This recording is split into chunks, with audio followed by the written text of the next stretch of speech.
L'illusion de la vie occidentale. Ce que beaucoup d'Algériens ignorent aujourd'hui, beaucoup d'Algériens aspirent à une vie à l'occidentale. Un rêve souvent associé à plus de confort, plus d'opportunités et surtout plus de liberté. Mais cette vision est-elle vraiment complète? Et si en réalité cette quête reposait sur une perception partielle de ce qu'est réellement la vie en Occident? Ce désir de vivre en Occident n'est pas théorique, il est concret.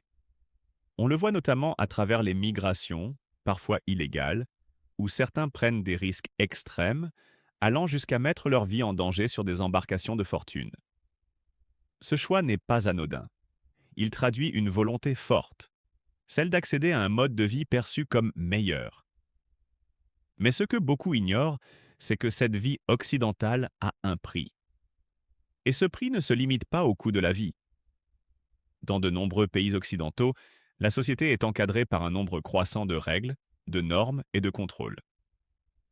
Tout est organisé, structuré, parfois jusqu'à l'excès.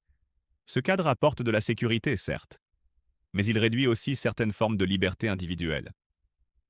À l'inverse, en Algérie, malgré des difficultés économiques ou structurelles, il existe encore une forme de liberté quotidienne plus spontanée, une liberté liée à un cadre moins strict, moins réglementé, moins de contrôle, moins de contraintes administratives dans certains aspects de la vie.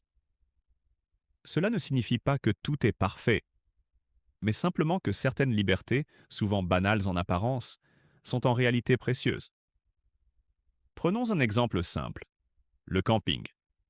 En Algérie, il est généralement possible de camper librement, à condition d'assumer ses responsabilités. C'est une liberté directe, accessible, naturelle. En Europe, en revanche, le camping est très encadré. Zones autorisées, réglementations strictes, amendes possibles, et souvent cela implique des coûts supplémentaires. Ce petit exemple illustre une réalité plus large. La liberté existe, mais elle est souvent conditionnée, réglementée et parfois monétisée. Alors, faut-il idéaliser la vie occidentale? Ou plutôt chercher à comprendre ses avantages, mais aussi ses limites? L'objectif n'est pas de dire qu'un modèle est meilleur qu'un autre, mais plutôt d'inviter à une réflexion plus équilibrée. Car parfois, ce que l'on cherche ailleurs, c'est justement ce que l'on possède déjà, sans en mesurer la valeur. Et vous, qu'en pensez-vous? La liberté est-elle plus grande en Occident ou ailleurs? Partagez votre avis en commentaire.